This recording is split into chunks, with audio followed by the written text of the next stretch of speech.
Benar Tuhan bahwa Engkau adalah anugerah terindah di dalam hidup kami. Sungguh apa yang kami miliki dan nikmati di dunia ini, tidak ada satu hal pun yang menandingi akan keindahan Tuhan di dalam hidup kami. Kasih yang sungguh teramat besar, teramat nyata yang telah Tuhan nyatakan bagi kami. Menjadi kasih yang terbesar yang pernah kami alami sepanjang kehidupan kami. Melebihi kasih dari siapapun yang pernah kami nikmati dari dunia ini. Kasih-Mu melebihi segalanya Tuhan. Sebab kami sebagai orang-orang yang tidak layak untuk menerima kasih Tuhan, Tuhan telah menyatakannya untuk menjadikan itu sebagai sebuah anugerah di dalam kehidupan kami. Sebab kasih itu pula yang telah kami alami itu ya Tuhan. Kasih itu pula yang boleh terus bekerja dalam hidup kami saat ini. Mulai dari mengubahkan hidup kami, memanggil kami dari kegelapan untuk menuju kehidupan yang terang di dalam Tuhan. Untuk menjalani hidup yang dulu penuh dengan dosa. Menjalani hidup yang saat ini diperbaharui. Menjadi hidup yang boleh terus berupaya berkenan di hadapan Tuhan. Mengerjakan apa yang boleh Tuhan kehendaki. Sungguh kami bersyukur boleh terus mengalami kasih daripada Tuhan. Pada malam hari ini kami kembali bersyukur. Kasih Tuhan pula lah yang telah berkenan memanggil kami, memberikan kami kesempatan untuk mengikuti kelas training ini, memperlengkapi kami untuk menjadi pelayan Tuhan yang akan memimpin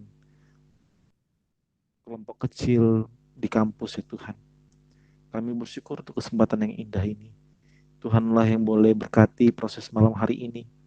Kami akan sama-sama belajar tentang kualifikasi seorang PKK. Tuhan kami mau serahkan, Tuhan yang boleh berkati pemberitaan yang ada. Sehingga hikmat daripada Tuhan boleh melingkupi hamba yang penuh dengan dosa. Sehingga apa yang boleh Tuhan kehendaki untuk kami dengar, itulah yang kami dengar. Kami serahkan juga device yang kami pakai, handphone, laptop yang kami gunakan. Tuhan yang boleh berkati, listrik, bahkan juga sinyal. Kiranya Tuhan yang boleh terus campur tangan. Sehingga kami boleh sama-sama menikmati di tengah-tengah keterbatasan kami yang kami laksanakan secara online. Termasuk juga untuk lingkungan di sekitar kami. Tuhan pun kiranya bercampur tangan. Kiranya di tengah-tengah lingkungan kami boleh sama-sama menikmati ya Tuhan, proses training malam hari ini. Terpujilah nama-Mu ya Tuhan dalam diri doa kami. Dalam Yesus kami berdoa dan bersyukur. Amin. Oke, selamat malam teman-teman.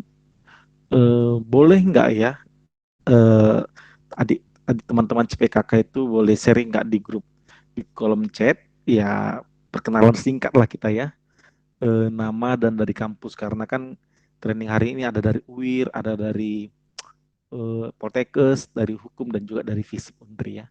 Boleh teman-teman sharing di kolom chat untuk kenalan singkat sambil nengok juga yang hadir siapa-siapa aja.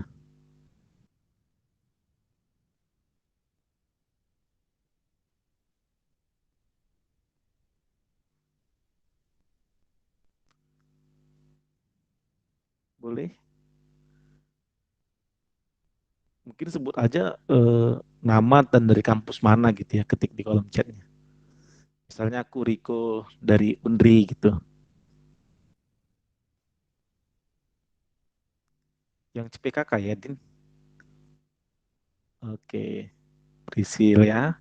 Hotmi. Dina CPKK juga tahe.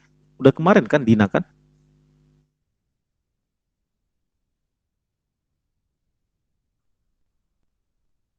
Oke, yang lain gimana? Cuman dua aja yang hadir? Oke, ada Winda, ada Sarah, Lilis ya. Eh, iya Dina kemarin kan. Oke, Junjung.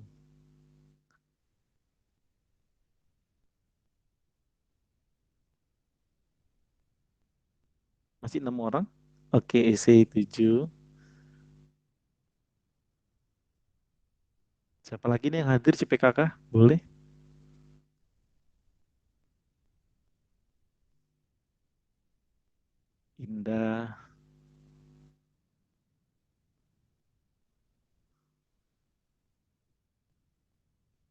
Ada lagi teman-teman? Masih 8 orang.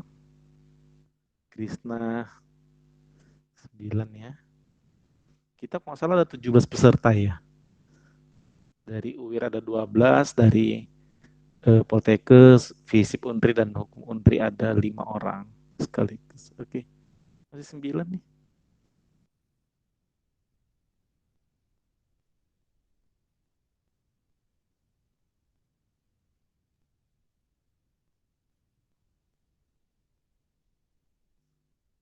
Atau yang lain ada kendala sinyal ya? Iya, Trimaria keluar ya. Ada kendala sinyal kali ya. Oke teman-teman, uh, salam kenal. Ada Aldi juga ya. Salam kenal untuk teman-teman yang mungkin baru kenal. Ya, kita sama-sama orang-orang berdosa yang Tuhan panggil untuk menjadi pemimpin kelompok kecil di kampus ya. Jadi malam hari ini ya aku dikasih kesempatan untuk berbagi tentang kualifikasi seorang PKK ya di dalam training hari ini. Ya teman-teman, jangan langsung bikin mindset teman-teman bahwa aku adalah seorang PKK yang sangat berqualified, adalah seorang PKK yang sangat sempurna, bukan ya. Tapi aku juga adalah orang-orang berdosa yang terus berjuang untuk menjadi seorang PKK yang baik. Kalau teman-teman nanya sama adik KTB ku, ya tentu pun mereka akan mengetahui apa saja menjadi kelemahanku gitu ya. Tapi ya malam hari ini kita akan sama-sama belajar untuk menjadi seorang PKK yang baik ya. Oke teman-teman, yang pertama aku memulai dengan pertanyaan begini ya. Kenapa perlu mengetahui kualifikasi seorang PKK? Ya, ada yang coba mau sharing tentang pendapatnya? Kenapa kira-kira perlu kita mengetahui kualifikasi PKK ini secara pribadi, secara khusus? Ya. Kalau ada yang mau sharing satu dua hal, alasan kenapa kira-kira kita perlu mengetahui kualifikasi PKK, boleh sharing di kolom chat.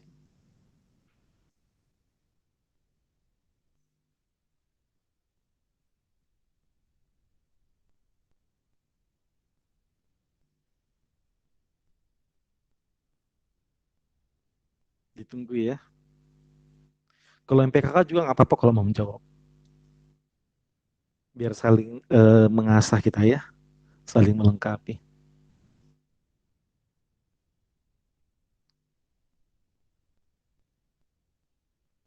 Ada pendapatnya teman-teman?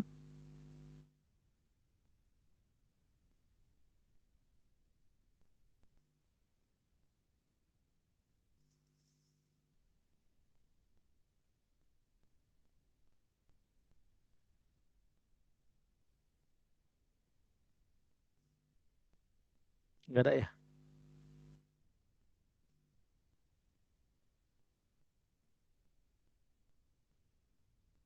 Mau PKK, mau PKK boleh sharing.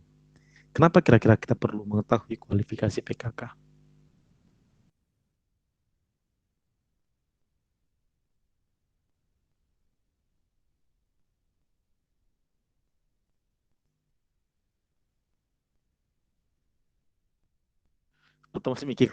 Atau masih mikir keras ya?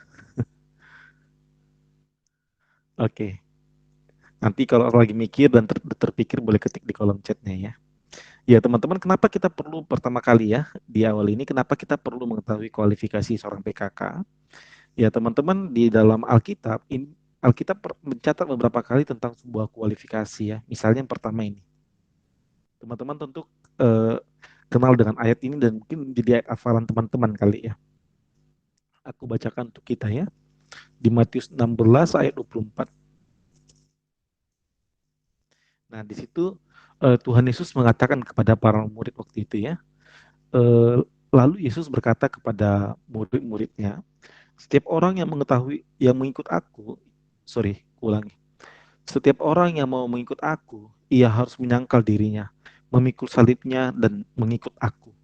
Teman-teman, ini dikatakan Tuhan Yesus ya, kalau dari narasi yang ditulis oleh Matius itu berkelanjutan dari paragraf yang sebelumnya itu ketika Tuhan Yesus memberitahu kepada para murid tentang penderitaan yang akan dialami oleh Tuhan Yesus. Ya. Dia mengatakan itu klaim Tuhan Yesus ya kepada para murid waktu itu ya bahwa dia akan mengalami penderitaan, dia akan dibunuh dan disalibkan dan pada hari ketiga dia akan bangkit. Yaitu memang salah satu tujuan Tuhan Yesus datang ke dunia gitu ya. Nah, ketika itu Petrus ada bilang, Tuhan kiranya Allah menjauhkan hal itu daripadamu gitu ya. Karena Petrus waktu itu belum mengerti kenapa Tuhan Yesus harus menderita sebagai orang diikutinya. Tentu penderitaan itu kan gak baik bagi mereka waktu itu pandangan mereka. Karena kan yang disalibkan itu adalah orang yang berdosa, yang sangat bersalah. Tapi kenapa gurunya yang dia dipandangnya itu tidak pernah berdosa, kok malah harus dihukum dan harus mengalami kematian seperti itu gitu ya. Nah, tapi Tuhan Yesus marah. Nah, setelah itu paragraf itu Tuhan mengajarkan kepada mereka tentang bagaimana mengikut Tuhan Yesus gitu ya. Nah, jadi eh, saat itu Tuhan menyampaikan bahwa ada kualifikasi yang penting bagi seorang murid gitu ya. Kalau mereka mau mengikut Tuhan Yesus gitu, kalau mereka mau mengikut Yesus sebagai guru mereka, sebagai Tuhan mereka, harus ada kualifikasi yang mereka miliki. Gitu. Menyangkal diri, memikul salib, mengikut Tuhan Yesus setiap hari.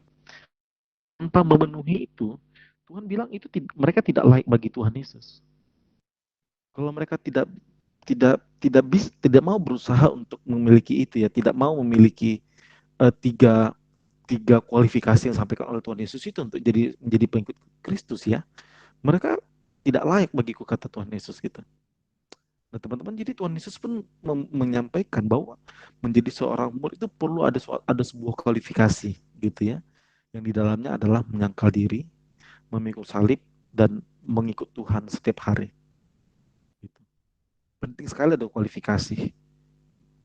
Nah, yang kedua teman-teman kita bisa lihat ketika para rasul berkumpul ya. Kita buka di Kisah 1 ayat 21 sampai 22.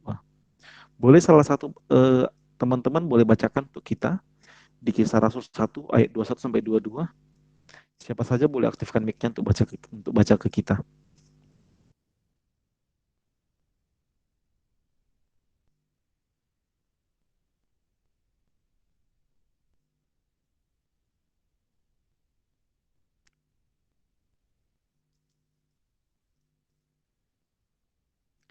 Iya, ada yang bacakan untuk kita teman-teman dari Kisah 1 ayat 21 sampai 22.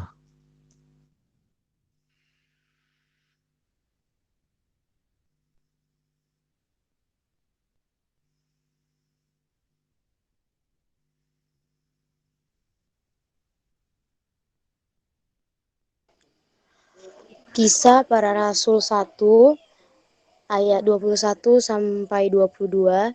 Jadi harus ditambahkan kepada kami seorang dari mereka yang senantiasa datang berkumpul dengan kami selama Tuhan Yesus bersama-sama dengan kami, yaitu mulai dari baptisan Yohanes sampai hari Yesus terangkat ke sorga, meninggalkan kami untuk menjadi saksi dengan kami tentang kebangkitannya. Oke, makasih ya Dina. Uh, ya teman-teman, di situ itu kejadian ketika pada saat itu ya, ketika para rasul itu sedang berkumpul. Mereka kalau kita lihat di narasinya itu, setelah mereka berkumpul setelah menyaksikan Tuhan Yesus naik ke surga, mereka kembali berkumpul dan melihat ya mereka itu jumlahnya sudah berkurang. Waktu itu Yudas sudah tiada tiada di antara mereka gitu ya. Mereka tinggal 11 orang dan mereka akhirnya memikirkan ulang gitu ya. Kayaknya kita perlu mencari satu orang pengganti Yudas di antara kita. Nah, teman-teman, untuk menggantikan Yudas gitu ya, mereka perlu membuat suatu kualifikasi gitu. Jadi walaupun waktu itu murid Tuhan Yesus sudah banyak kali ya, ada 70 orang yang pernah mengalami menikmati pemuritan Tuhan Yesus gitu ya, mengalami pelayanan, bahkan juga ya banyak orang, ada ratusan orang yang pernah mengikuti Tuhan Yesus kemana dia pergi atau menyaksikan beberapa pelayanannya. Tapi teman-teman, untuk menggantikan Yudas, satu orang itu gitu ya, tidak bisa sembarang orang, nggak bisa siapa aja bisa diambil gitu ya. Sehingga para rasul memutuskan untuk memikirkan perlu ada sebuah kualifikasi yang perlu kita buat untuk menggantikan Yudas menjadi eh, salah satu tim mereka gitu ya, sebagai rasul waktu itu. Sehingga mereka memutuskan kualifikasi yang mereka buat adalah yaitu seseorang yang pernah bersama-sama dengan mereka dan juga dengan Tuhan Yesus yang pernah berkumpul ya sejak pertama sekali dia dibaptis oleh Yohanes sampai dia terangkat ke sorga gitu, meninggalkan mereka waktu itu. Nah teman-teman, kenapa perlu itu? Karena gitu ya, karena satu orang yang akan menggantikan Yudas itu akan menjadi salah satu tim mereka menjadi 12 rasul gitu ya. Karena mereka di situ dibilang akan menjadi saksi bagi akan kebangkitan Kristus gitu ya. Nah, teman-teman kan ini tentang saksi ya, tentang saksi.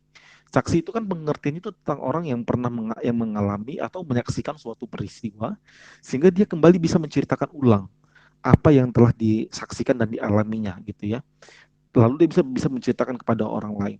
Misalnya kalau sebuah pengadilan, kalau ada orang saksi yang dihadirkan di dalam sebuah pengadilan, tapi dia tidak pernah menyaksikan apa yang terjadi di lapangan dan dia tidak mengetahui apa yang terjadi dan tidak mengalami, tentu dia akan dipertimbangkan pendapatnya. Kemungkinan akan tidak didengarkan untuk menjadi saksi peristiwa itu, gitu ya. Kecuali dia jadi saksi ahli, saksi bahasa dan yang lain-lain gitu ya, ahli bahasa, ahli yang lain. Tapi kalau saksi peristiwa teman-teman, orang yang tidak mengalami itu tentu tidak akan dilibatkan gitu ya, pendapatnya mungkin tidak akan didengar gitu. Nah jadi teman-teman, karena mereka penting, karena tujuan mereka akan jadi saksi gitu ya, di dalam kisah 1 ayat 8 gitu kan, Tuhan Yesus mengatakan kepada mereka, tetapi kamu akan menerima kuasa kalau Roh Kudus turun ke atas kamu dan kamu akan menjadi saksiku di Yerusalem, di seluruh Yudea dan Samaria dan sampai ke ujung bumi. Nah, mereka akan dalam rangka menjadi saksi itu teman-teman. Kalau ternyata satu orang untuk menggantikan Yudas itu tidak menjadi orang yang menyaksikannya sejak Tuhan Yesus dibaptis sampai Tuhan Yesus naik ke surga. Kalau orang yang menggantikan Yudas tidak pernah menyaksikan itu, tidak mengalami itu, tidak melihat kejadian-kejadian itu, bagaimana mungkin dia bisa menjadi saksi gitu ya. Sehingga para rasul waktu itu memutuskan, oke, kita ganti satu orang, yaitu orang yang pernah menyaksikan itu gitu ya, dari pembaptisan Yohanes sampai Yesus naik terangkat ke surga. Teman-teman kita lihat di situ pun penting sekali ada suatu kualifikasi gitu ya. Bahkan juga para rasul melihat perlu sekali ada kualifikasi untuk menggantikan Yudas pada saat itu. Teman, catatan di dalam Alkitab tentang kualifikasi itu waktu waktu Paulus ya menulis surat kepada memilih diaken dan juga penilik jemaat. Nah, di situ Paulus menyampaikan ada beberapa kualifikasi kualifikasi yang harus dimiliki. Nah, tujuannya itu apa? Memang supaya satu diaken atau penilik jemaat itu bisa melayani jemaat gitu ya, menjadi saksi, menjadi teladan yang baik bagi jemaat waktu itu di tempat di mana Timotius dan Titus melayani gitu ya. Nah, teman-teman, kualifikasi itu sangat penting gitu. Nah, kalau di sekarang ini kita melihat kenapa perlu memahami kenapa kita perlu memiliki kualifikasi seorang PKK. Yang pertama, teman-teman, supaya di dalam iman kepada Kristus Yesus kita dapat bersaksi dengan leluasa kepada orang lain. Satu orang boleh minta bacakan ke kita 1 Timotius 3:13b, teman-teman. Siapa saja boleh aktifkan mic-nya secara langsung.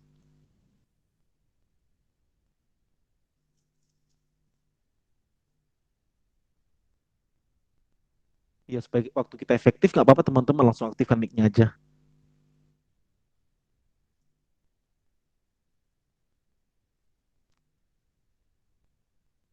Yuk, jangan malu-malu.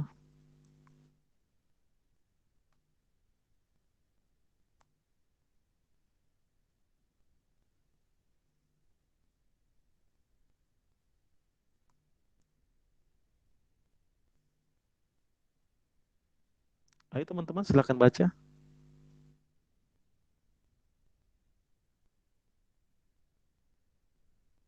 1 Timotius 3:13b.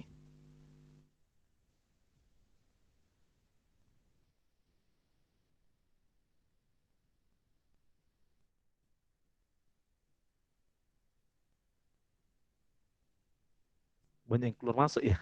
Atau sinyalnya terkendala ya?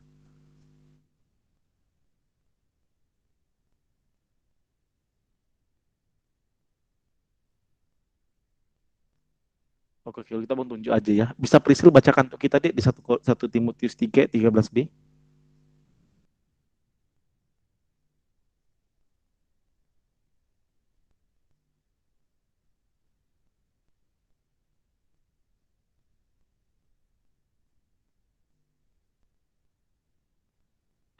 Satu Timotius 3 ayat berapa, Bang?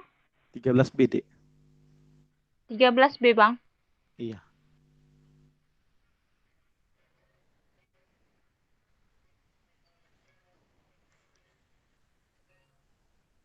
karena mereka yang melayani dengan baik beroleh kedudukan yang baik, sehingga dalam iman kepada Kristus Yesus, mereka dapat bersaksi dengan leluasa.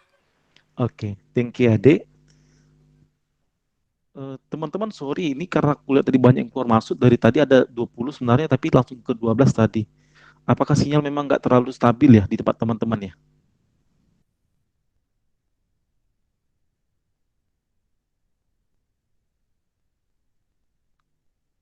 Boleh satu dua orang respon apakah sinyal cukup stabil atau memang sinyalnya kurang apa nggak bagus ya?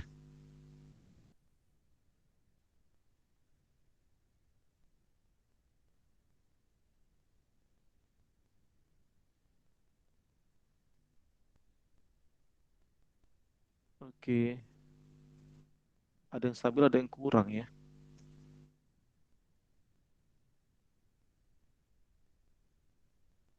Baik, baik. Ya, semoga teman-teman yang di tempatnya itu bagus semoga sinyalnya ya. Ya, nanti kalau ada yang minta tolong bacakan, teman-teman langsung aktifkan mic-nya aja supaya memang eh, waktu kita efektif ya teman-temannya nggak lama menunggu.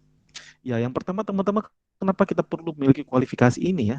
Di situ ketika Paulus menyampaikan kepada Timotius, Paulus menunjukkan kepada Timotius kualifikasi syarat-syarat yang perlu dipilih, diperhatikan oleh Timotius untuk memperhatikan seorang diaken ya.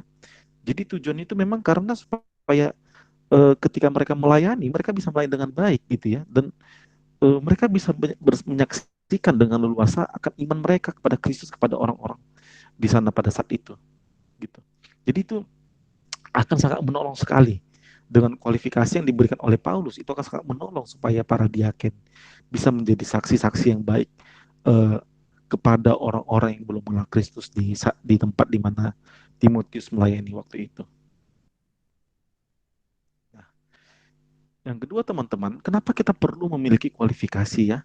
Jadi tadi supaya kita di tengah zaman sekarang gitu ya, ketika kita terus berproses memiliki kualifikasi seorang PKK teman-teman, kita itu ya dengan leluasa juga bisa menjadi saksi Kristus ya, di mana kita memimpin nanti di dalam kampus. Ada yang di kampus UIR, ada yang di kampus perintisan yang lain mungkin gitu ya, di Poltekkes, di hukum dan di tempat lain gitu. Nah, teman-teman, kita supaya leluasa memberitakan Kristus dan juga supaya kita bisa memperhatikan bahwa kualifikasi ini kita perlu terus berproses gitu ya. Di dalam hidup kita, seumur hidup kita, berproses untuk memiliki kualitas seorang pembuat murid. Gitu. Jadi ini waktu malam ini aku akan bagian tentang kualifikasi seorang PKK. Kita perlu melihat ini menjadi kualitas yang perlu kita miliki dalam ya kita berproses terus dalam hidup kita ya. Kita berproses terus untuk memiliki kualitas-kualitas ini menjadi seorang pemimpin yang baik di tempat ketika kita akan memuridkan nanti. Bahkan gak hanya dalam memuridkan di dunia kampus ya, bahkan nanti setelah alumni pun kita perlu terus berusaha, berupaya, berproses seumur hidup kita untuk memiliki kualitas seorang pemurid ini. Nah, lalu apa saja kualifikasi seorang PKK itu teman-teman ya? Di sini aku coba sajikan ada 4 ya. Yang pertama memiliki visi. Visi kita teman-teman tentu sama-sama tahu ya. Kita itu visi kita adalah jelas itu untuk menghasilkan seorang murid Kristus gitu. Itu kita baca dari Matius 28 ayat 19 sampai 20. Boleh satu orang bacakan tuh kita supaya kita ada respon juga ya. Matius 28 ayat 19 sampai 20. Karena itu pergilah, jadikanlah semua bangsa muridku, dan baptislah mereka dalam nama Bapa dan Anak dan Roh Kudus, dan ajarlah mereka melakukan segala sesuatu yang telah aku perintahkan kepadamu, dan ketahuilah aku menyertai kamu senantiasa sampai kepada akhir zaman. Oke, makasih Daniel. Jadi teman-teman, kita kita bisa lihat ya visi kita untuk menghasilkan murid itu lahir dari mana ya? Lahir dari sebuah amanat agung yang diberikan oleh Kristus kepada para murid waktu itu. Sehingga kita memiliki visi yang jelas untuk menghasilkan murid. Teman-teman, kita juga bisa lihat amanat agung itu hadir karena apa gitu ya? Karena suatu kondisi yang kita benar bisa lihat bersama-sama di tengah-tengah dunia ciptaan Tuhan ini gitu ya. Semua yang Tuhan ciptakan ini awalnya begitu sangat baik gitu ya. Tidak ada satupun yang buruk. gitu, yang bercela, semua sangat baik gitu ya. Tuhan ciptakan segala sesuatu. Itu semua dirusak oleh karena dosa. Ketika manusia waktu itu pertama sekali memakan buah yang dilarang Tuhan, manusia jatuh ke dalam dosa, dan akhirnya dosa itu masuk ke dalam dunia dan akhirnya merusak seluruh ciptaan Tuhan. Sehingga teman-teman di dalam dunia yang telah rusak oleh dosa itu gitu ya, manusia yang semakin jauh, semakin rusak, yang Tuhan ciptakan begitu amat baik dan semuanya rusak oleh karena dosa. Teman-teman, hanya karena itu semua, akhirnya Kristus datang ke dunia untuk memulihkan ciptaan Tuhan ini. Nah, ketika Yesus datang ke dunia dan menyerahkan nyawanya gitu ya untuk memulihkan seluruh ciptaan Tuhan yang telah rusak oleh dosa ini. Dia pun kembali melanjutkan ya, sehingga memberikan perintah kepada para murid untuk pergi menjadikan semua bangsa murid. Pergi memberitakan Injil keselamatan itu kepada semua orang yang berdosa gitu ya, sehingga mereka menjadi murid. Artinya apa? Supaya mereka di dalam Injil yang telah diberitakan itu, ketika mereka mendengarkan Injil dan mengalami Injil itu mentransformasi hidup mereka, mereka mengalami hidup yang diubahkan gitu. Mereka mengalami hidup yang diubahkan untuk menjadi seorang murid-murid Kristus di tengah-tengah zaman ini, dan akhirnya mereka mengalami suatu relasi yang dipulihkan kepada Bapa gitu. Memiliki relasi yang dipulihkan kepada Bapa, kepada sesama, bahkan kepada diri sendiri. Injil itu mentransformasi hidup orang-orang berdosa. Dan teman-teman, itu juga yang kita alami, bukan? Kita sebagai orang-orang berdosa, teman-teman dan juga aku, kita sebagai orang-orang berdosa, kita pun telah mengalami kasih itu, mengalami anugerah itu gitu ya. Injil itu pun telah mentransformasi hidup kita pada saat ini. Teman-teman dan aku, kita sama-sama bergumul dengan sebuah dosa, atau mungkin gak hanya sebuah, tapi bisa 2 buah, 3 buah, sampai 5 buah dosa gitu ya. Kita yang terus bergumul dengan dosa, dan hidup kita sebelum mengenal Kristus mungkin kita terus terpuruk, yang hidup semakin jauh daripada Allah gitu ya. Yang hidupnya itu kesukaannya adalah melakukan hal-hal yang tidak dikehendaki oleh Allah. Tapi hanya karena anugerah itu gitu, kita dipulihkan, kita dikeluarkan dimenangkan dari belenggu dosa itu, jadi murid. Nah, teman-teman, itu pula yang dikehendaki gitu ya. Di dalam visi kita yang besar ini, itu pula yang dikehendaki bagi para murid di tengah-tengah zaman ini gitu ya, kepada termasuk teman-teman juga aku. Itulah visi yang mau kita kejar, kita kerjakan gitu ya. Memuridkan orang-orang di zaman ini, di generasi ini, mahasiswa-mahasiswa di kampus kita. Teman-teman bisa lihat gimana kehidupan kampus teman-teman bisa lihat gimana kehidupan mahasiswa di kampus kita. Di kampus UIR, teman-teman bisa lihat gimana kehidupan mahasiswa di kampus Undri, Poltekkes gitu ya. Kita bisa lihat bagaimana kondisi mahasiswa-mahasiswanya, teman-teman. Yang banyak sekali hidup dengan bergelimbangan akan dosa gitu ya. Berkata kotor itu gampang sekali mulutnya untuk berkata-kata gitu ya. Bahkan mungkin juga termasuk kita di dalamnya yang terus berproses keluar dari itu. Yang tidak bertanggung jawab menggunakan waktu, yang tidak memiliki integritas dalam mengerjakan studi, yang mudah sekali untuk bernegosiasi dengan dosa dan terjebak dalam dosa. Pergaulan yang begitu bebas gitu ya. Kita bisa lihat. Nah, teman-teman, itu yang Tuhan panggil bagi kita, memuridkan gitu ya. Orang-orang dari segala bangsa. Di kampus kita pun kan ada orang-orang dari segala bangsa itu gitu ya. Mahasiswa-mahasiswa itu. Itulah visi kita untuk menolong mereka keluar dari hidup mereka yang lama. Melalui apa? Melalui pemberitaan Injil yang kita berikan, dan juga proses pemuridan yang kita kerjakan. Bagaimana kita menggembalakan mereka, bagaimana kita mengajarkan firman kepada mereka, bagaimana kita men-sharingkan hidup kita yang dulu pun bergumul dengan dosa gitu. Hidup kita yang dulu suka terus yang terus bergelimang dengan dosa, yang kesukaannya hidup kita dulu adalah suka melakukan dosa, dan sikit-sikit dosa yang kita lakukan. Kita yang telah mengalami anugerah keselamatan dan kita men-sharingkan hidup kita yang telah diperbarui itu kepada adik-adik yang kita layani. Sehingga kita rindu dengan proses pemuridan yang demikian. Injil mentransformasi hidup mereka dan mereka pun menjadi murid yang sama-sama seperti kita berproses untuk menjadi murid Kristus yang semakin serupa dengan Kristus. Nah, teman-teman, untuk menjadi seorang PKK ya, kualifikasi seorang PKK yang pertama itu adalah memiliki visi. Ya, tadi visi kita jelas dan ini gambaran tentang arti visi itu gambaran jiwa yang jelas dari semua masa depan. Masa depan apa yang kita gambarkan di yang ada gambaran dalam pelayanan kita gitu ya. Ya, masa depan yang ini yang telah Tuhan anugerahkan kepada kita untuk melihat kita ingin menghasilkan murid-murid Kristus di tengah-tengah zaman ini.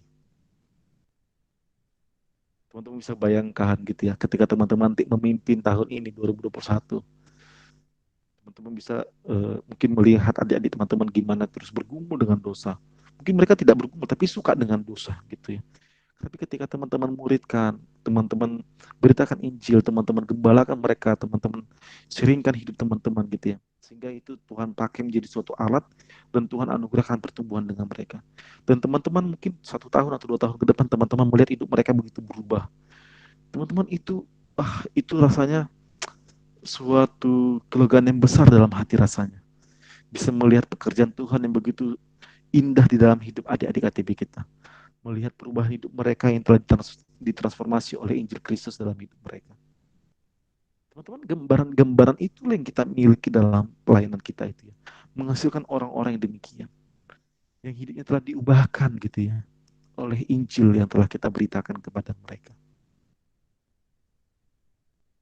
Ya, itu visi kita ya, yang jelas. Dan itu kualifikasi pertama kita yang perlu kita miliki sebagai seorang PKK. Visi kita harus jelas. Tanpa visi, teman-teman, tentu kita akan liar gitu ya. Tanpa ada arahan yang jelas, tanpa ada capaian yang ingin kita capai gitu, gambaran yang mau kita capai di dalam pelayanan kita. Kita mungkin akan tidak fokus mengerjakan pelayanan ini. Mungkin kita akan dalam pertemuan-pertemuan KTB, ketika kita bertemu nggak hanya dalam KTB kali ya. Ketika kita datang ke kos hadiah di KTB kita gitu.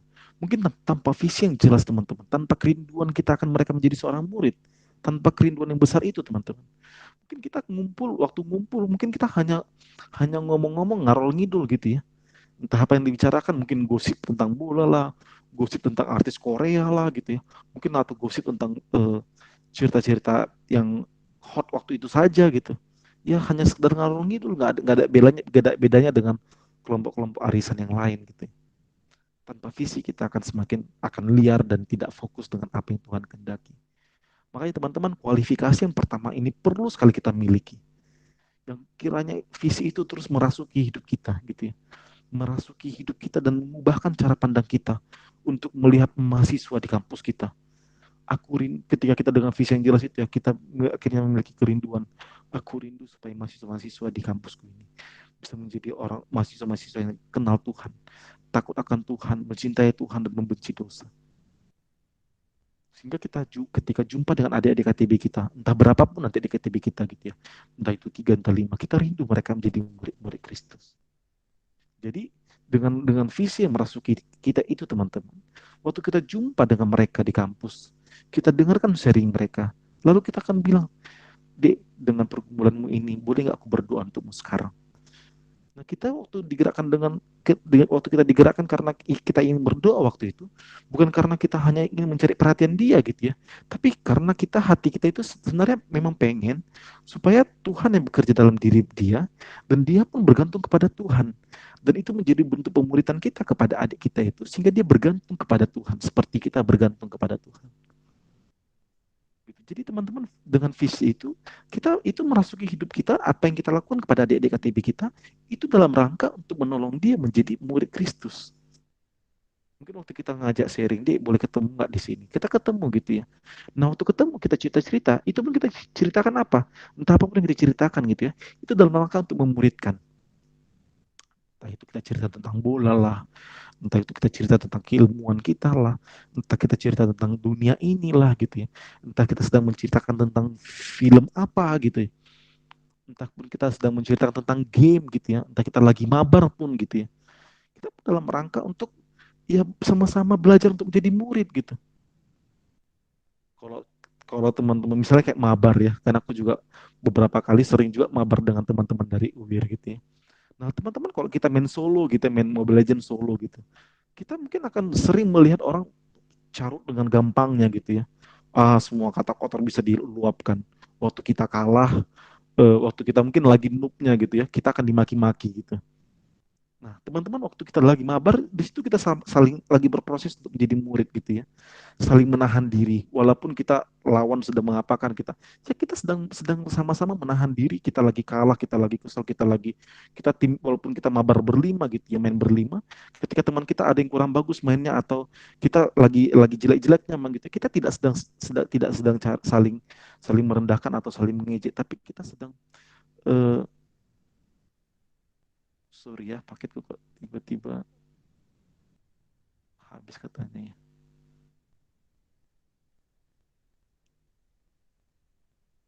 Oke, sorry teman-teman, ada kendala teknis tadi soal paket gitu ya. Nah, nah tapi teman-teman, dalam dalam ketika main game bareng itu pun gitu ya, mabar itu, kita sedang sama-sama berproses untuk menjadi murid, gimana orang-orang yang bisa menahan diri dari kata-kata kasar, dari merendahkan orang, dari emosi kita, mungkin kita marah gitu ya. Kok kita dikeroyok, kita nggak ditolong gitu ya. Kita sedang menahan diri kita supaya kita menjadi orang yang sabar. Nah, teman-teman, itu kita harus terus menggunakan semua kesempatan itu dalam rangka memuridkan gitu ya. Walaupun kita nggak melulu bicara tentang ayat-ayat di dalam Alkitab yang mungkin kita dapat saat teduh, mungkin nggak melulu bicara tentang apa yang kita dapat, tapi apa yang kita renungkan dalam firman Tuhan itu kita kita refleksikan dalam apa yang kita katakan dalam kesempatan bersama dengan adik-adik KTB kita atau dengan teman-teman kita gitu ya. Nah, teman-teman, itu visi yang terus merasuki hidup kita gitu ya. Menolong kita untuk bisa melihat gimana apa yang kita lakukan semua untuk tujuan kita itu, visi kita itu. Nah, kualifikasi yang kedua, teman-teman, itu memiliki kehidupan rohani yang sehat. Boleh satu orang, teman-teman CPKK, bacakan ayat ini untuk kita? Yang udah mulai ngantuk, udah nguap, mungkin boleh baca ini supaya hilang nguapnya gitu ya. Ya, silakan.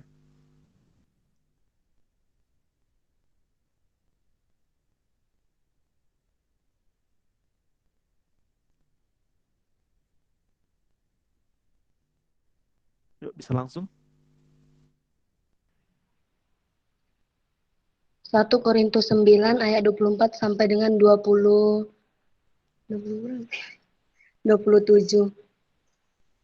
Tidak tahukah kamu bahwa dalam gelanggang pertandingan semua peserta turut berlari, tetapi bahwa hanya satu orang saja yang mendapat hadiah?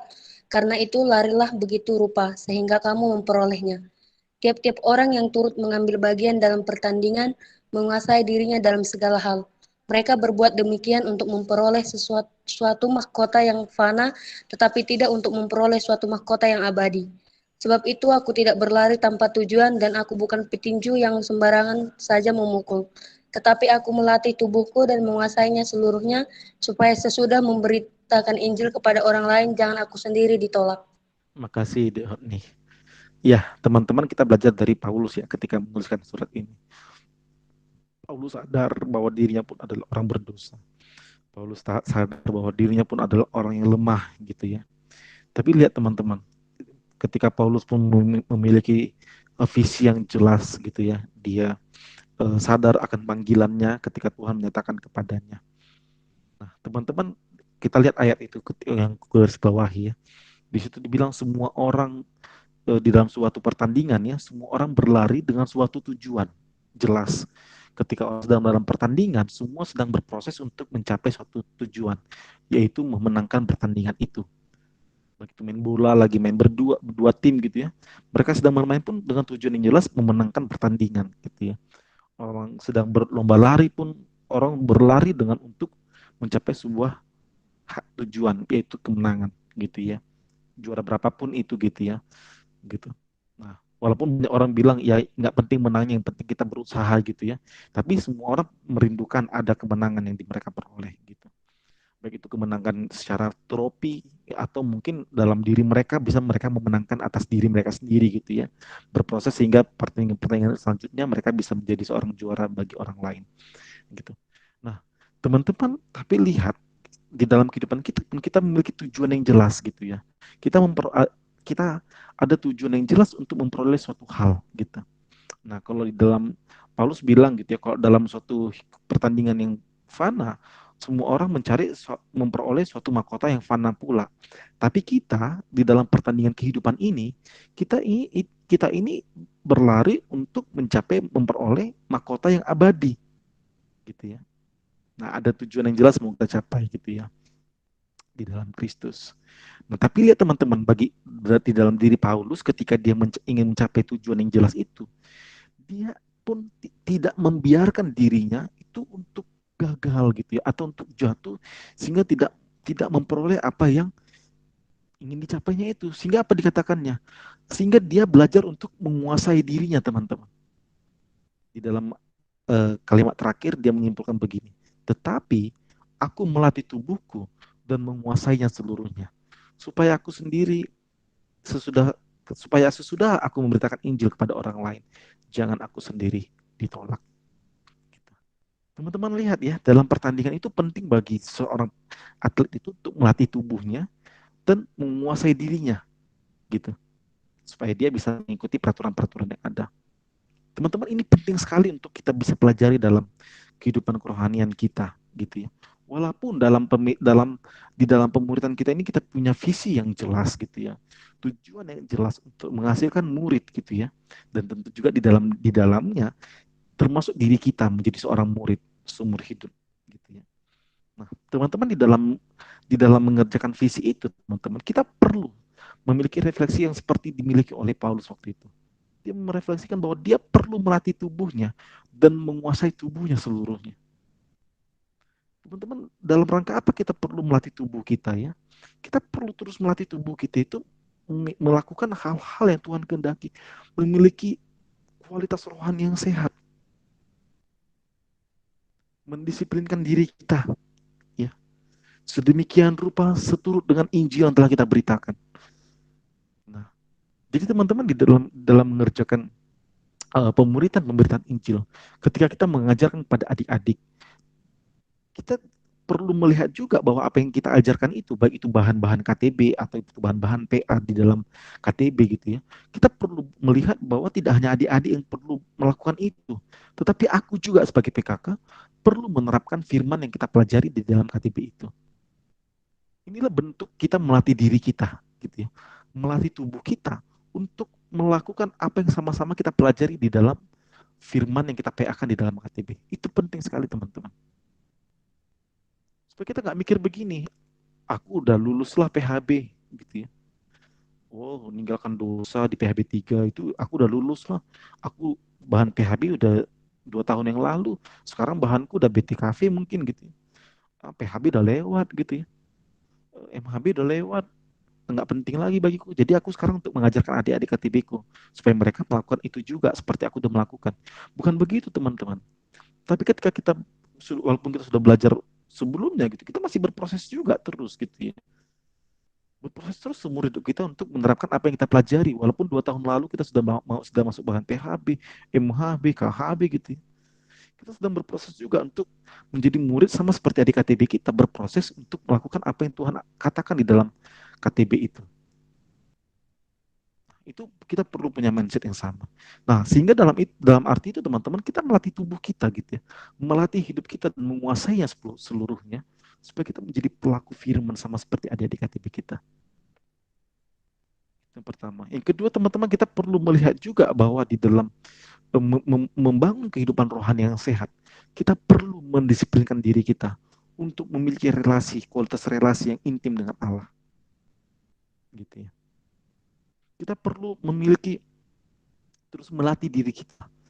Ya, kalau di dalam KTB sih kita sering kenal dengan istilah HPDT, gitu ya, atau disiplin rohani. Teman-teman, kita harus terus mendisiplinkan diri kita untuk melakukan itu. Bukan hanya menjadi sebuah aktivitas atau rutinitas, tapi menjadi sebuah sarana untuk kita terus bisa berelasi dengan Allah kita. Nah, teman-teman, kita perlu miliki ini, menjadi kualifikasi yang perlu kita miliki menjadi seorang PKK. Memiliki kehidupan rohani yang sehat, dimulai dari mendisiplinkan diri kita berelasi dengan Allah. Kalau kita dalam hari-hari, dalam setiap hari ya, kita tidak pernah saat teduh, wah, itu bahaya, teman-teman. Bahaya sekali menjadi seorang PKK yang tidak pernah saat teduh. Ini tidak pernah ya. Beda hal kalau misalnya sedang berproses berjuang bangun, bukan berarti gagal terus, bukan berarti nggak pernah melakukan gitu ya, tapi mungkin jatuh bangun gitu ya. Kalau nggak pernah bersat teduh, ini bicara aktivitas dulu gitu ya. Kalau tidak pernah bersat teduh, tentu itu menjadi sesuatu yang bahaya. Terlebih lagi kalau kita tidak memandang itu sebagai suatu kebutuhan kita untuk berelasi dengan Allah. Suatu sikap hormat kita kepada Allah bahwa kita perlu berelasi terus dengan Allah. Kalau kita tidak pernah sadar kan itu teman-teman, itu sangat bahaya sekali dalam pelayanan pemuridan kita. Atau kita kalau hanya memandang saat teduh hanya sebagai suatu kewajiban, aktivitas kewajiban gitu ya, pagi ya wajiblah saat teduh gitu ya, wajib untuk melapor kepada Tuhan, Tuhan aku pagi ini datang kepada Tuhan mau baca firman Tuhan, ya sekedar melapor begitu gitu ya, itu pun sikap yang tidak tidak sempurna dan kurang tepat gitu ya untuk datang kepada Allah, karena di dalam saat teduh, di dalam kita Bible reading, baca Alkitab gitu ya, sikap kita itu seharusnya sikap hormat kepada Allah, bahwa kita sikap yang terus rindu dan haus bisa berelasi dengan Allah. Itu perlu terus kita bangun teman-teman. Tidak hanya satu yang menjadi aktivitas gitu ya. Sehingga kalau dengan aktivitas ya kita terjebak itu menjadi rutinitas yang ya dilakukan begitu saja. Tapi kita perlu terus memiliki sikap yang penuh dengan hormat dan kerinduan yang begitu mendalam untuk bisa berelasi dengan Allah. Itu yang perlu terus kita bangun gitu ya, di dalam disiplin rohani kita kepada Allah. Nah, itu kan saat teduh Bible reading. Terlebih lagi tentang PA teman-teman. Menjadi seorang PKK kita perlu sekali gitu ya untuk memiliki kesukaan menggali firman Tuhan. Itu perlu sekali. Nanti kita di bahan selanjutnya kita perlu membangun kebiasaan untuk ber-PA. Karena tanpa ber-PA kita pun sangat itu berbahaya juga untuk kita ya ketika memimpin kelompok tanpa ber-PA. Di sesi selanjutnya kita ada bahas itu nanti. Oke teman-teman, jadi teman-teman sebagai seorang PKK kita perlu terus menghidupi kebenaran firman Tuhan, ya, dan hidup sebagai murid yang terus bertumbuh agar kita dapat mengajar, mengajak, mendorong adik-adik kita dan juga melatih mereka untuk hidup disiplin berelasi dengan Allah. Jadi teman-teman ketika kita sama-sama berjuang gitu ya di dalam saat teduh kita, di dalam kelelahan kita, di dalam aktivitas kita yang padat, kita berjuang untuk membangun disiplin rohani kita kepada Allah. Teman-teman, ketika kita sudah mengalami itu, kita bisa mengajarkan kepada adik-adik kita gitu ya. Iya, dan kita tidak menjadi seorang hakim yang agung kepada adik KTB kita gitu ya. Tapi ketika adik-adik KTB kita sharing, "Bang, susah lu saat teduh." gitu ya. Bangun pagi itu aku selalu telat. Aku bangun jam 7, kuliah itu jam setengah 8, kuliah online. Aku langsung buru-buru, nggak sempat lagi saat teduh bang. Mandi, sarapan, aku langsung join ke Zoom untuk bisa kuliah. Nah teman-teman ketika kita mendengar sharing dari adik KTB kita seperti itu gitu ya, kita tidak menghakimi mereka.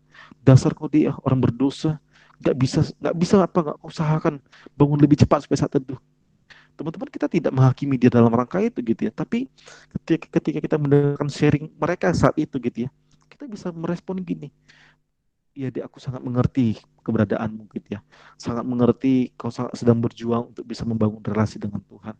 Abang juga pernah di posisi itu, kakak juga pernah di posisi itu, tapi kita sama-sama berjuang ya. Kita ajarkan dia gimana tips-tipsnya ketika bangun pagi itu tidak bisa, atau jam berapa gantinya, atau gimana bagusnya gitu ya. Kita bisa menolong dia gitu ketika kita sudah mengalami sebelumnya. Makanya teman-teman tadi aku bilang kalau kita tidak pernah bersatu teduh, tidak pernah melakukan, dan ini masih aktivitas ya. Kita tidak pernah bersatu teduh, kita tidak pernah baca Alkitab, kita tidak pernah mengambil waktu berdiam kepada Allah. Itu bahaya gitu ya. Apa yang mau kita ajarkan kepada adik-adik kita? Tapi ketika kita terus berproses, dan aku yakin ketika kita menjadi PKK saat ini, kita adalah orang-orang yang telah berkemenangan dalam hal itu. Dan kita berjuang untuk membangun disiplin rohani yang disiplin kepada Allah. Nah, kita menjadi orang yang telah membangun disiplin itu, teman-teman. Kita menjadi orang yang dapat mengajarkan itu gitu ya. Mengajak, mendorong mereka, melatih mereka bagaimana membangun disiplin pribadi dengan Allah. Termasuk sikap hati yang hormat kepada Allah, kita latih mereka. Gitu. Itu perlu sekali.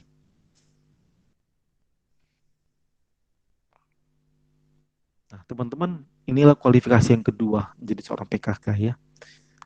Memiliki kehidupan rohani yang sehat, yang kita perlu terus bangun. Ya, kita melatih diri kita dan juga menguasai sepenuhnya.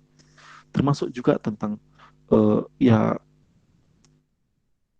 kehidupan kita yang terus bergumul di dalam dosa gitu ya. Kita terus berproses ya, berjuang untuk bisa membangun kualitas rohani kita yang sehat untuk menjadi seorang PKK yang baik bagi adik kita.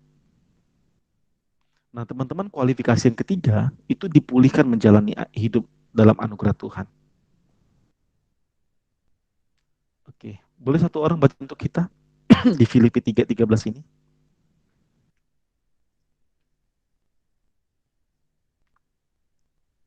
Boleh langsung?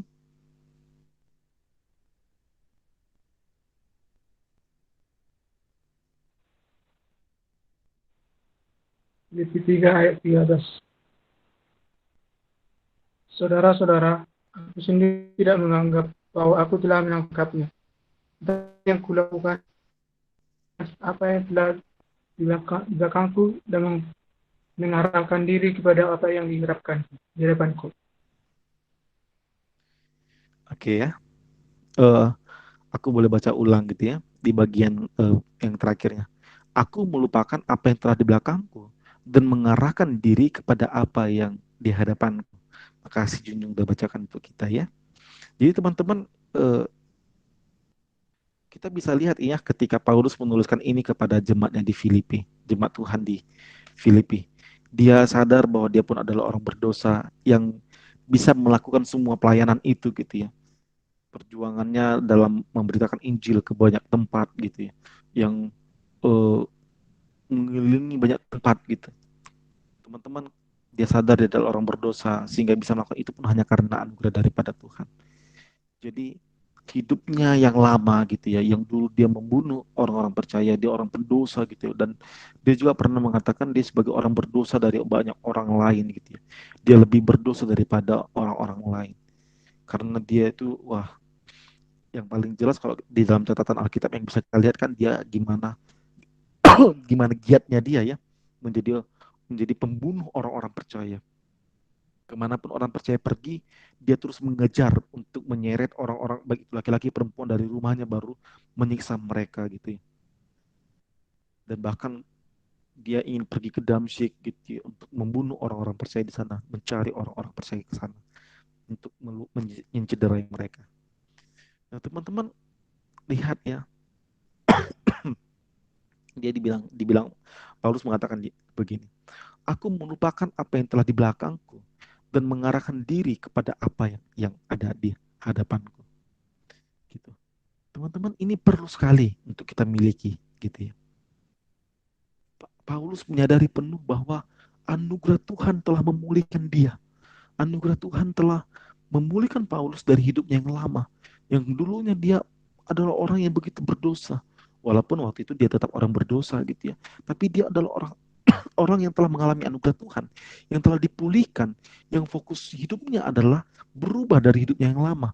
Kalau fokus hidupnya yang lama adalah untuk mencari orang-orang percaya dibinasakan gitu ya, dibunuh dan diselesaikan dengan sedemikian rupa.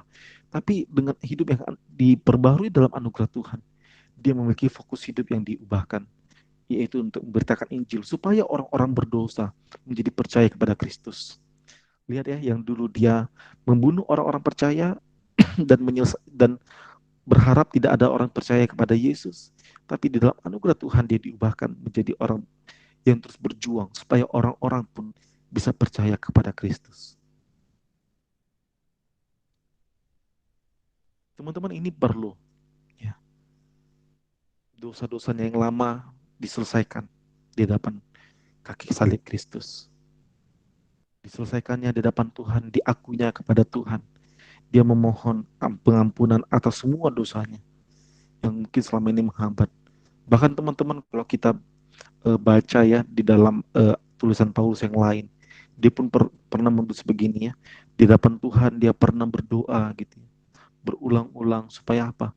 Supaya Tuhan mengangkat duri di dalam dagingnya. Yang menurutnya dia menulis ya, yang menurutnya itu adalah suruh apa ya, utusan dari si iblis yang terus mengganggunya dalam menghambatnya dalam pelayanan. Ada yang bilang itu penyakit, ada yang bilang itu dosa gitu ya. Nggak jelas karena Paulus tidak mengatakan gitu ya. Tapi teman-teman lihat apa yang telah dilakukan Paulus. Paulus datang kepada Tuhan. Sorry ya. Yang bisa kita lihat apa yang dilakukan Paulus. Paulus datang ke hadapan Tuhan, mengaku akan semua dosanya itu, menyelesaikannya di hadapan Tuhan, memohon supaya Tuhan yang terus mengubahkan hidupnya dan menolong dia berkemenangan meninggalkan dosa itu gitu ya, hidupnya yang lama dan menyelesaikannya di hadapan Kristus sehingga dia bisa berfokus kepada apa yang Tuhan panggil kepadanya. Sehingga dibilangnya apa? Aku mengarahkan diri kepada apa yang di hadapanku. Teman-teman, kita juga adalah orang berdosa. Tadi aku juga di awal sudah sampaikan, teman-teman dan aku juga adalah orang berdosa. Yang sampai detik ini pun kita mungkin bergumul dengan sebuah dosa atau dengan beberapa dosa. Walaupun kita sudah percaya kepada Yesus Tuhan sebagai Tuhan dan Juru Selamat, tapi kita masih sering jatuh dalam dosa-dosa tertentu gitu ya. Kita bergumul, kadang kita mau menangis dalam saat teduh kita, di dalam doa kita kepada Allah. Kita mau terus menangis kepada Tuhan, Tuhan kok aku sebegininya ya, terus jatuh dalam dosa dan aku melakukan ini, padahal Tuhan tidak menghendaki ini Tuhan gitu ya. Kita masih mengalami itu gitu ya. Tapi teman-teman gimana ya, supaya kita terus berkemenangan ya, datang ke hadirat Tuhan, menyelesaikan dosa-dosa kita yang lama itu. Dan komitmen penuh meninggalkan dosa-dosa itu. Terlebih lagi teman-teman, kalau seandainya teman-teman belum menyelesaikan dosa-dosa itu, datanglah kepada Tuhan. Ya. Teman-teman, aku membuat suatu kalimat di sini begini. Teman-teman, tidak ada seorang pun yang tidak bersalah di hadapan Tuhan. Karena dosa, kita semua telah bersalah di hadapan Tuhan. Tapi di dalam anugerah Tuhan, kita telah ditebus dan diberikan kesempatan menikmati hidup di dalam Tuhan. Maka di dalam hadirat Tuhan pula lah kita seharusnya menyelesaikan masa lalu kita, meninggalkan masa lalu itu, dan berlari ke masa depan bersama dengan Tuhan. Seperti yang dilakukan oleh Paulus. Jadi teman-teman, kehidupan kita yang penuh dengan dosa itu, mari ya, menyelesaikannya di hadapan Tuhan. Meninggalkannya gitu ya.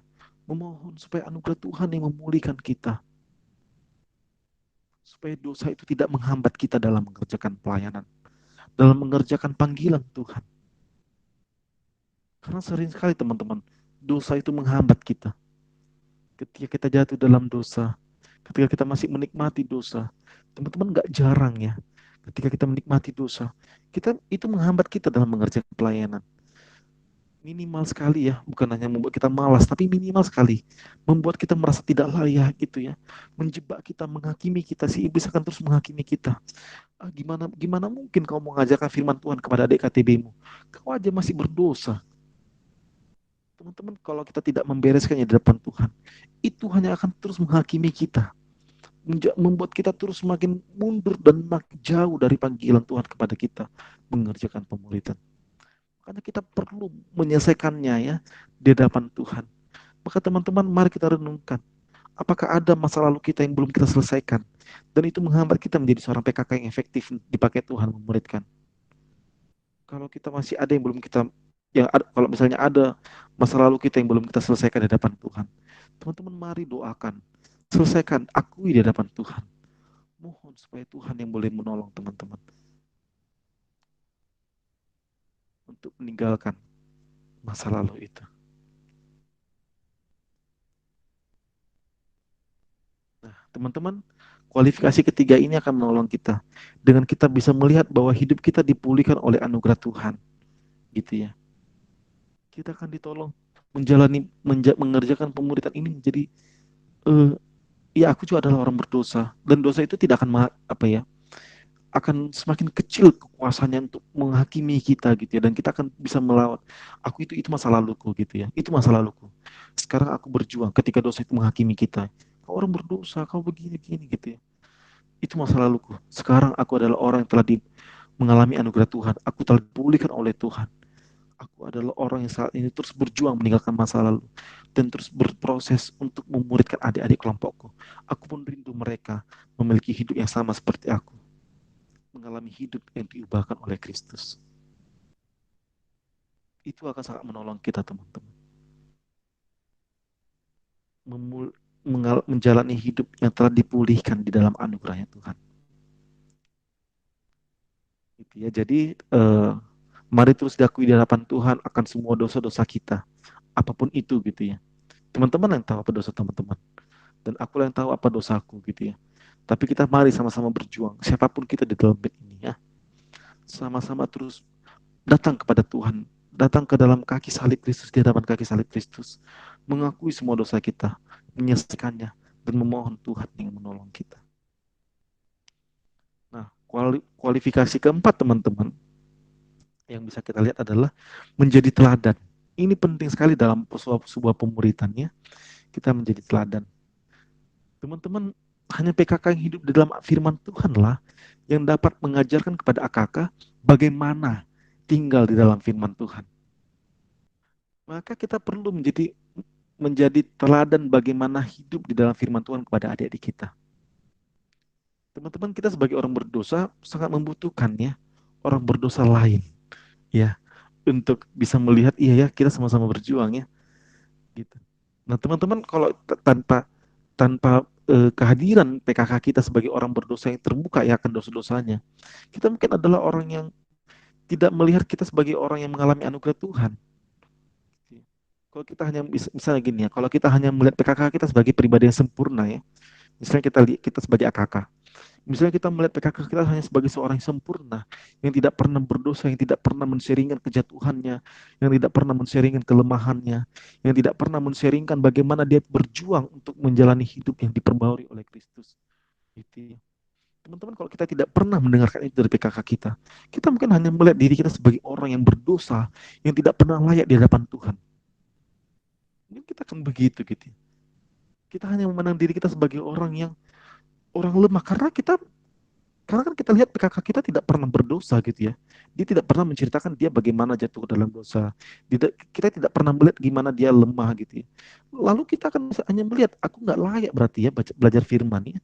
Karena aku tidak bisa menjadi minimal aku tidak menjadi seperti PKK aku yang dia pun menjadi orang yang berjuang dalam dosa, tapi dia adalah orang yang kudus. Aku adalah orang berdosa. Berarti aku orang yang tidak layak. Teman-teman, kalau kita tidak pernah mendengarkan itu ya, teladan dari PKK kita itu teman-teman, kita hanya terus terjerumus dalam dosa-dosa kita, dalam hidup kita yang lama. Tapi dengan PKK kita yang meneladankan hidup, seperti apa hidup yang terus berjuang dalam Kristus, teman-teman, kita akan menyadari diri kita, iya ya, aku juga adalah orang berdosa yang sama seperti PKK-ku. Aku berproses sama seperti abang atau kakak PKK-ku untuk menjadi orang-orang yang menjadi murid Kristus, yang terus berjuang meninggalkan hidup yang lama. Teman-teman, itu juga yang mau kita teladankan kepada adik-adik KTP kita. Kita bisa lihat bagaimana PKK kita terbuka dengan kita. Demikian juga kita terbuka dengan adik KTP kita. Kita memberikan teladan kepada adik KTP kita. Gimana menjalani hidup yang terus berjuang hidup di dalam firman. Bagaimana keberjuangan hidup seumur hidupnya untuk menerapkan firman Tuhan di dalam hidupnya. Nah, itulah yang mau kita bagikan kepada adik-adik kita menjadi seorang teladan kepada mereka. Makanya kita butuh orang berdosa lain untuk bertumbuh menjadi orang-orang yang dibenarkan dalam Injil Tuhan. Begitupun kebutuhan adik KTB kita. Mereka butuh melihat ada orang-orang berdosa lainnya yang sama-sama dengan dia berjuang untuk menjadi murid Kristus dalam kehidupan ini. Kitalah orangnya. Itu yang sama-sama berjuang. Demikian.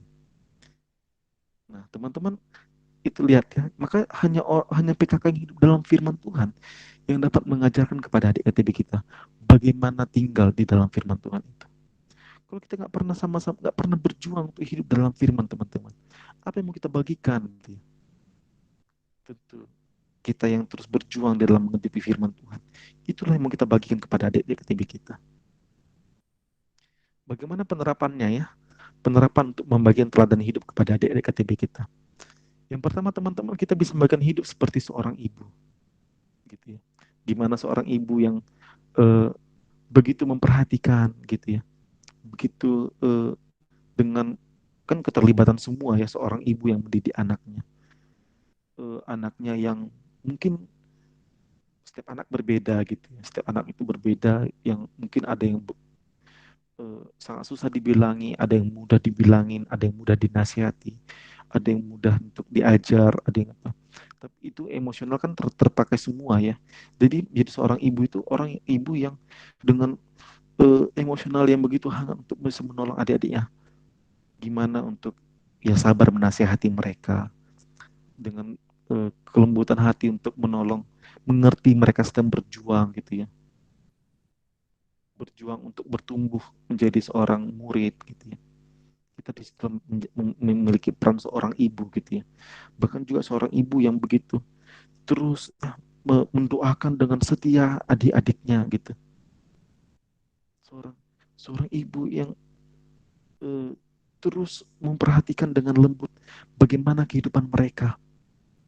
Itu perlu sekali untuk kita miliki gitu ya. Yang bagaimana seorang ibu yang terus hadir kepada anak-anaknya, hadir terlibat di dalam anaknya yang mungkin ya sedang belajar berjalan gitu ya. Seorang ibu kan hadir ya untuk anak yang belajar berjalan, seorang anak yang sedang belajar untuk berbicara. Seorang ibu kan hadir di dalam hidupnya gitu ya. Anaknya yang sedang mengerjakan PR dari sekolah, ibunya akan hadir untuk bisa gimana menolong mereka gitu. Nah, teman-teman, bagaimana kita menjadi seorang ibu dalam KTB kita gitu ya. Hadir dalam kehidupan adik-adik KTB kita untuk ya memperhatikan mereka yang sedang belajar untuk berjalan di dalam firman Tuhan yang telah kita ajarkan. Gimana kita yang hadir di dalam hidup adik-adik KTB kita, yang gimana mereka terus berproses untuk meninggalkan dosa mereka, yang kita hadir untuk sama-sama menuntun mereka dengan perlahan, begini deh, begini untuk meninggalkan dosa, begini, begini, gitu ya. Pergilah berjuang untuk meninggalkan dosamu seperti itu. Aku juga pernah terjebak di situ. Tapi kita sama-sama berjuang yuk gitu ya. Jadi seorang ibu yang begitu lembut hadir kepada adik-adik KTB kita. Lalu bisa berperan menjadi seorang bapak gitu ya. Dalam mengajarkan firman Tuhan kepada adik-adik KTB kita. Kan peran seorang bapak lah untuk mengajar ya kepada anak-anaknya. Begitu nilai-nilai hidup gitu ya. Prinsip-prinsip yang perlu dimiliki dalam kehidupannya. Itu peran seorang bapak untuk mengajarkan kepada seorang anak. Teman-teman, gimana dengan kewibawaan seorang bapak kita mengajarkan kepada adik-adik KTB kita, mengajarkan apa yang telah kita pelajari dari firman Tuhan gitu ya. Kalau di dalam kitab Perjanjian Lama gitu ya, Tuhan kan bilang kepada seorang bapak, ajarkanlah firman Tuhan kepada anakmu berulang-ulang, baik itu di dalam perjalanan atau sedang duduk berdua di rumah gitu ya, atau sedang dalam aktivitas apapun, ajarkan gitu ya. Nah, bagaimana kita menjadi seorang bapak yang dalam setiap momen kita mengajarkan kepada adik KTB kita? Tidak hanya di dalam waktu yang 2 jam itu ya, KTB kita yang 2 jam itu. Tapi gimana juga kita datang ke dalam hidup mereka, mengajarkan firman Tuhan dalam hidup mereka. Yang terus mengingatkan mereka gitu ya. Ketika kita mendapati adik-adik KTB kita yang jatuh ke dalam dosa, yang dia tergoda dan dia tidak sadar bahwa itu adalah dosa. Bagaimana kita menjadi seorang bapak yang mengingatkan dia gitu. Dengan kewibawaan rohani kita mengingatkan dia untuk bisa berjuang meninggalkan dosa itu dan mengerjakan firman Tuhan dalam hidup dia. Lalu menjadi seorang sahabat yang hadir setiap waktu gitu ya, mendengarkan ceritanya, mendengarkan dengan baik gitu ya, dan juga ya seorang sahabat yang berbagi, menaruh perhatian yang baik kepada dia gitu ya, kepada sahabatnya, dan juga mendoakan, dan juga ya hadir dalam pergumulan-pergumulannya, menjadi pendengar yang baik, menjadi seorang sahabat yang bisa menasihati juga gitu ya. Gimana kita menjadi seorang sahabat bagi adik-adik KTB kita. Itu sangat sangat baik dengan peran teman-teman saat ini sebagai mahasiswa juga ya. Ketika adik-adik KTB teman-teman saat ini sebagai mahasiswa baru nanti 2021, teman-teman bisa hadir kepada mereka sebagai seorang sahabat gitu ya. bukan sebagai seorang yang jauh sekali dari jangkauan hidup mereka. Kayaknya kakak ini jauh ya, nggak dekat ya gitu ya. Tapi gimana kita menjadi seorang sahabat yang begitu dekat kepada dia gitu. Seorang sahabat yang bisa hadir, yang tentu waktu teman-teman sebagai mahasiswa sangat banyak gitu ya. Kalau misalnya kayak aku sebagai seorang alumni dan orang yang bekerja dan juga banyak yang perlu dikerjakan itu sering gitu ya. Terus berjuang dan sangat butuh besar effortnya untuk bisa menjadi seorang sahabat yang apalagi yang beda usia gitu ya, yang cukup jauh. Itu menjadi effort yang begitu besar untuk menjadi seorang sahabat bagi adik-adik KTB. Misalnya kayak aku mimpin 2020 itu yang tahun lalu gitu ya, itu berjuang sekali gitu ya untuk bisa menjadi seorang sahabat bagi mereka. Kadang dalam mindset mereka bisa melihat ini sebagai abang yang ya usianya cukup jauh gitu ya. Karena aku dengan adik KTB 2020 ini kan bisa beda usianya itu sekitar berapa tahun ya? Bisa beda sekitar 6 sampai 8 tahun kali ya. Gitu. Nah, jadi mungkin mereka kan bingung, ini kok jadi sahabat ya gimana ya kan umurnya jauh gitu ya. Nah, tapi gimana terus effortnya sangat berjuang besar teman-teman. Kalau misalnya posisi gitu ya, effortnya cukup besar ya untuk bisa hadir menjadi seorang sahabat yang bisa mengerti gimana pola hidup mereka, bisa bisa masuk ke dalam dunia mereka gitu ya, bisa mengerti dalam pergumulan mereka sebagai anak muda. Tapi teman-teman sebagai orang yang cukup dekat usianya gitu ya, bisa itu bisa menjadi peluang yang besar menjadi seorang sahabat yang selalu hadir bagi mereka, hadir dalam setiap momen hidup mereka gitu ya, bahkan momen-momen senang atau sedih hadir bagi mereka. Jadi seorang sahabat juga mendengarkan mereka, bisa menjadi teman curhat yang enak gitu ya, teman cerita yang baik gitu, menjadi pendengar yang baik dan juga menjadi responder yang baik bagi mereka. Waktu teman-teman mungkin cukup banyak juga untuk bisa hadir ke kos mereka gitu ya. Mungkin bisa laki-laki bisa berpeluang bisa bisa apa ya, main futsal bareng, bisa jogging bareng di mana gitu ya. Atau bisa nginap di kosnya gitu bagi perempuan juga gitu ya.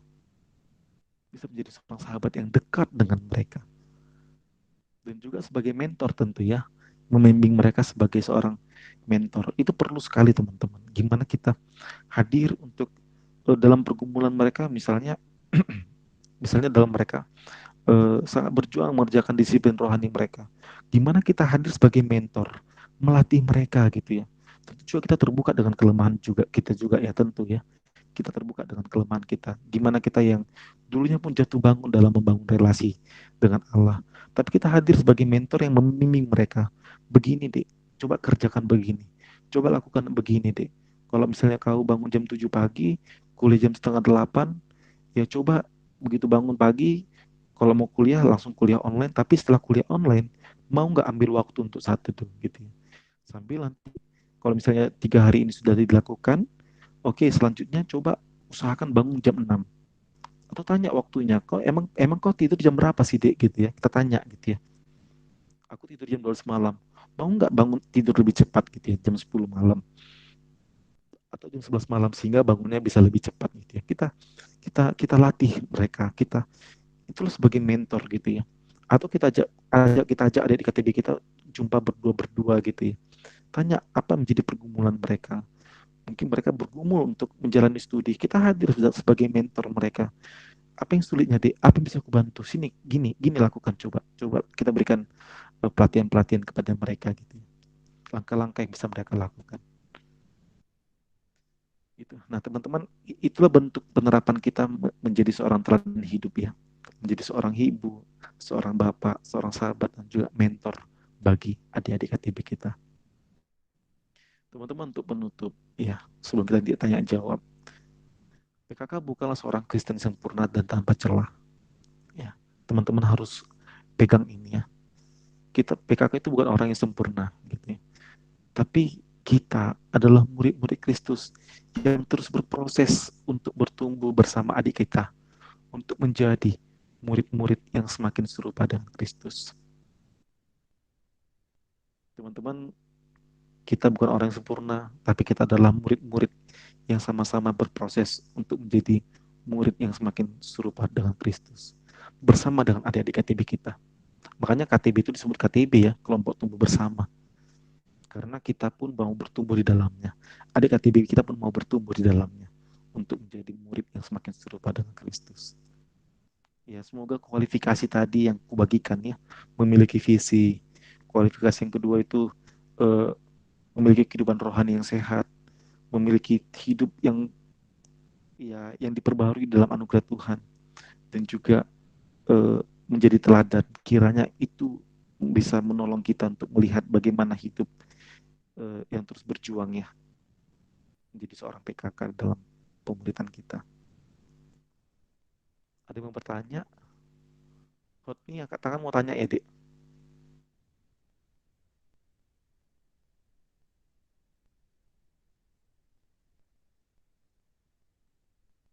Oh, bukan ya, tertekan ya Hotmi ya. Oke, teman-teman, kalau yang lain ada mau bertanya silahkan tentang topik kita hari ini.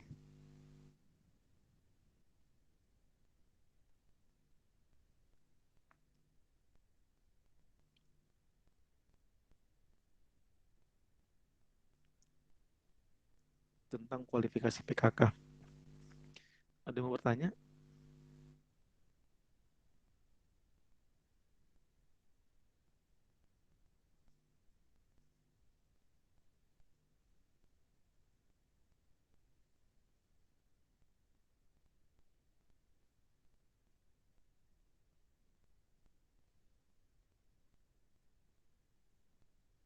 Di kolom chat nggak ada ya.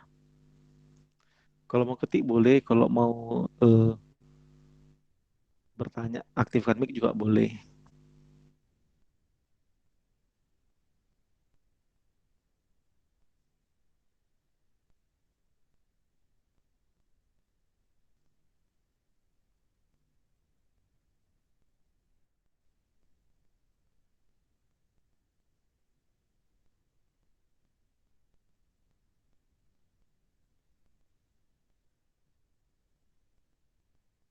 Oke.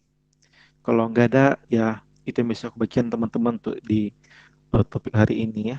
Semoga ini menolong kita untuk sama-sama terus berjuang, memiliki kualitas seorang PKK ya. Teman-teman dan aku juga ya, sebagai seorang CPKK dan juga PKK, kita sama-sama berproses untuk bertumbuh, memiliki kualitas ini.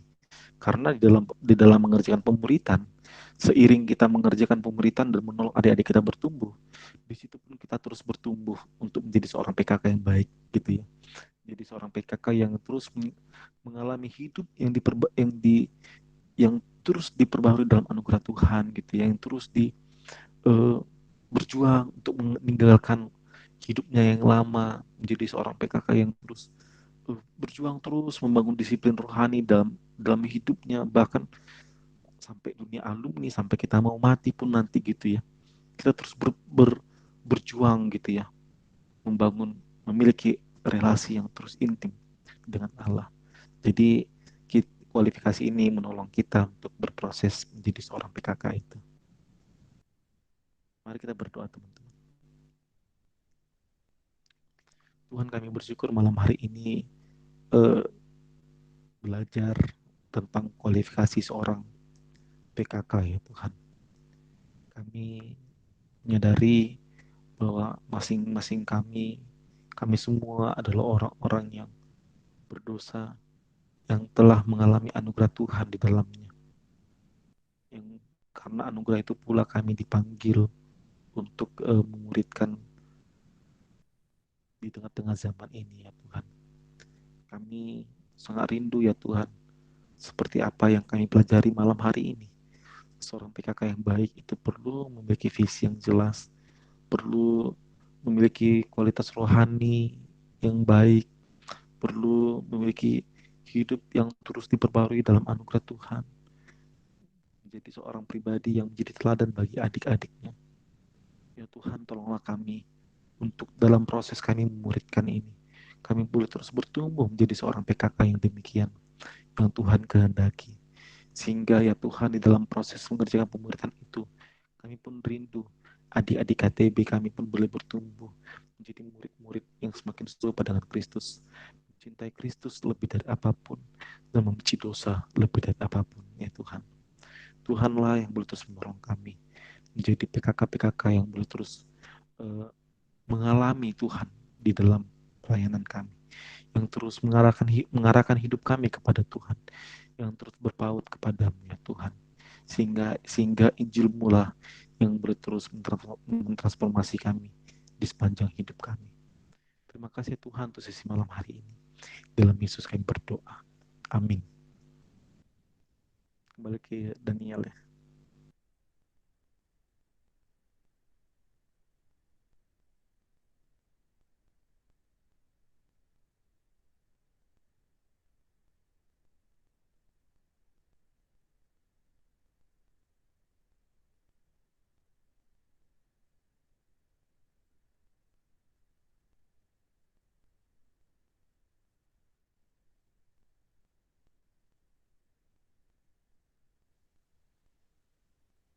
Terima kasih buat firman Tuhan yang disampaikan oleh Bang Riko. Teman-teman, sebagai pemimpin kelompok,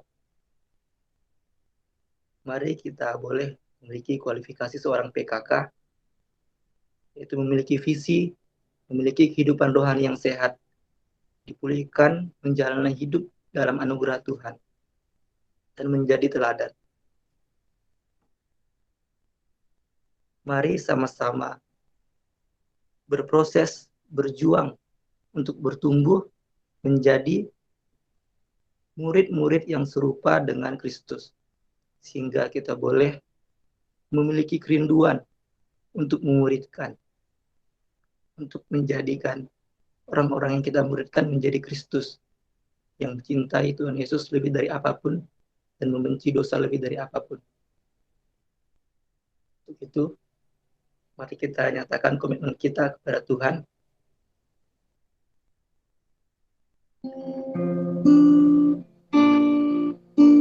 Kita bernyanyi, kami datang penuhi panggilan-Mu Tuhan.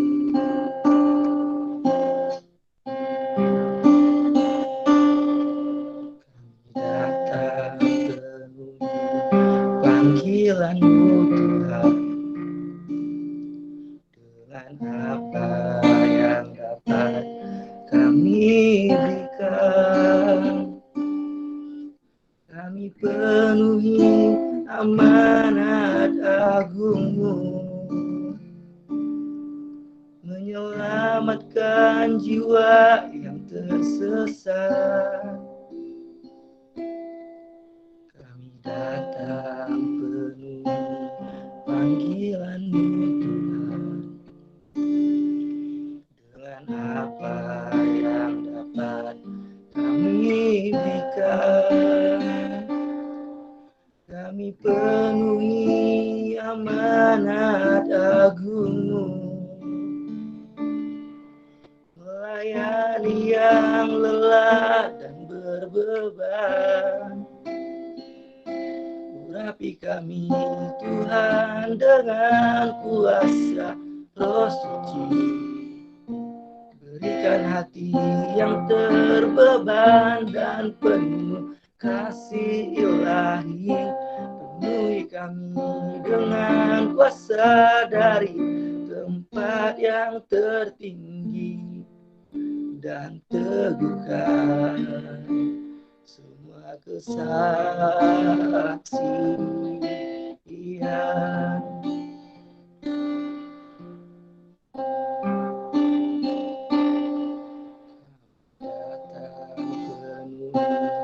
Panggilan-Mu Tuhan, dengan apa yang dapat kami berikan. Kami penuhi amanat agung-Mu, melayani yang lelah dan berbeban. Urapi kami Tuhan dengan kuasa Roh Suci, berikan hati yang terbeban dan penuh kasih ilahi. Penuhi kami dengan kuasa dari tempat yang tertinggi, dan teguhkan semua kesaksian.